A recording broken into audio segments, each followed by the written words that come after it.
여러분들은 어떤 회를 좋아하시나요? 2017년 한국해양수산협원회에서 전국 남녀 800명을 대상으로 조사한 결과 86%가 화로회를, 43%가 선어회를 좋아한다는 답이 나왔습니다. 광어, 참돔, 우럭, 연어, 참치 순으로 나왔었는데요. 이 중 참치와 나머지 생선들의 차이점이 무엇인지 아십니까? 바로 참치만 붉은 살 생선이라는 건데요. 오늘은 참치가 왜 붉은 살인지에 대해서 이야기해 보도록 하겠습니다. 저는 참치 이야기를 들려주는 참치회사 김 대표입니다.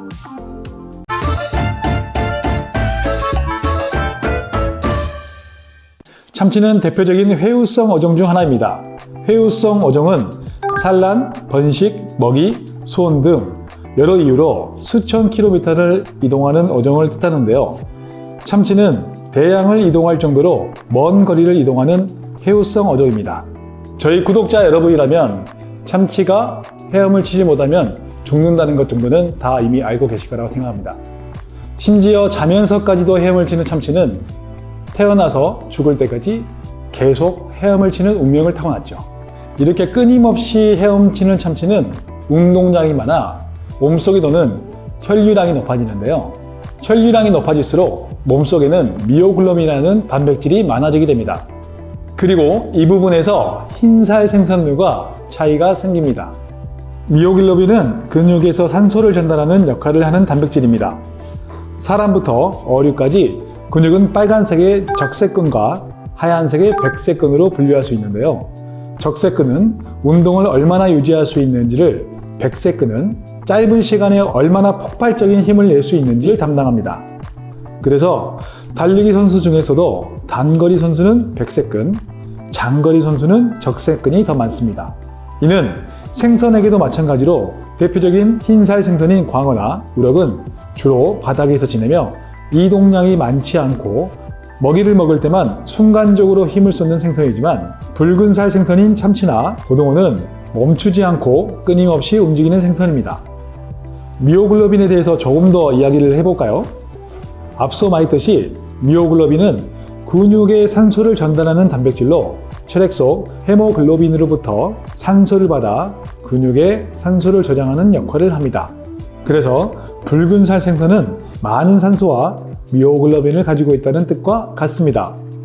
더 많이 붉을수록 더 많은 미오글로빈을 가지고 있는 것이죠. 여기까지 들으면 궁금증이 생기시는 분들도 계실 텐데요. 일반적으로 참치는 다랑어, 새치를 함께 부르는 말로 쓰이고 있습니다. 다랑어의 종류인 참다랑어, 눈다랑어, 황다랑어는 핑크빛부터 진한 붉은색이지만, 새치 종류인 황새치, 청새치, 그리고 흑새치는 보통 흰색에 가까운 색상을 띱니다. 자, 그렇다면 참치가 붉은 살 생선이라는 것도 다랑어에게만 해당되는 이야기일까요? 그렇지 않습니다. 새치류는 다랑어류에 비해 흰색에 가까운 색상을 띠긴 하지만 모두 붉은 살 생선으로 분류가 되는데, 붉은 살 생선과 흰살 생선을 구분짓는 건 엄밀히 말해 맨눈으로 본 색상의 차이가 아닌 미오글로빈의 함량이기 때문입니다. 근육 100g 기준으로 미오글로빈 함량이 10mg 이상이면 붉은 살 생선으로 분류가 됩니다. 그래서 다랑어와 함께 먼 거리를 회유하는 새치 역시 고도 회유성 어종으로 분류되며 미오글로빈 함량 수치 역시 높아 붉은 살 생선으로 분류되죠. 생선의 속살이 꼭 미오글로빈으로만 정해지는 것은 아닙니다. 천연 붉은 색소 아스찬틴을 먹는 생선 역시 붉은 속살을 띠게 되는데요. 가장 대표적인 예로는 연어가 있습니다.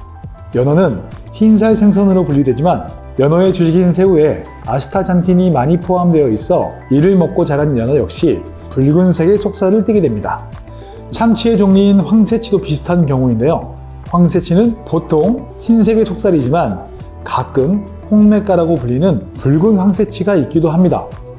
이런 홍매가는 남극 크릴을 주식으로 한 황새치로 붉은색 크릴을 섭취하며 크릴에 포함된 아스타잔틴을 함께 섭취하게 되어 붉은 속살을 띠기도 합니다.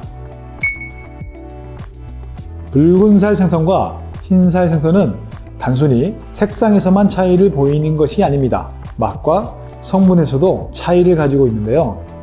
흰살 생선은 콜라겐 함량이 높아 식감이 쫄깃쫄깃하고 낮은 지방량으로 인해 담백한 맛을 가진 반면 붉은살 생선은 지방 함량이 높아 부드럽고 풍부한 맛을 가지고 있습니다. 하지만 높은 지방 함량에는 크게 걱정할 필요가 없습니다.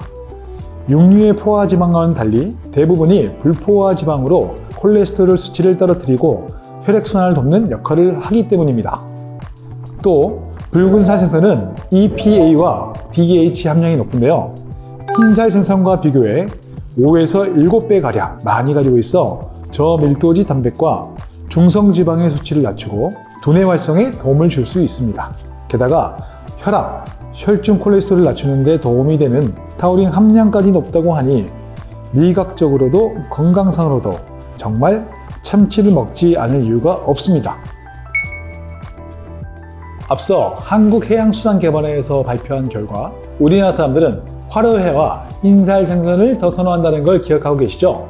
생선회는 전 세계에서 한국과 일본만이 즐겨 먹는 음식 중 하나인데요. 옆 나라 일본에서는 화로회보다는 선어회를, 흰살 생선보다는 붉은살 생선을 더 선호한다고 합니다. 한국과 일본의 선호하는 생선회의 차이에서는 서로 다른 식문화 차이가 있는데요.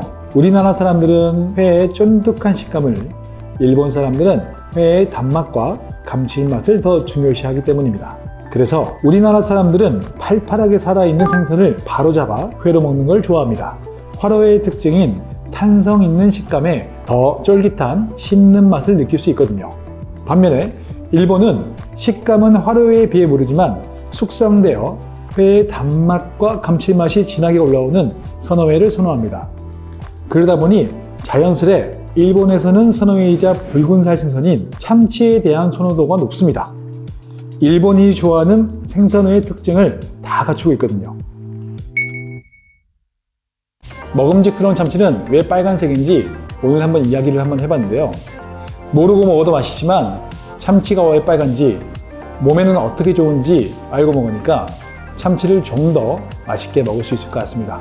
아무래도 오늘은 모둠회 한 접시 먹으면서 직접 흰살 생선과 붉은살 생선을 비교해 봐야겠는데요. 그럼 다음번에도 신기한 참치 이야기를 들고 다시 찾아뵙도록 하겠습니다. 저는 참치회사 김 대표였습니다.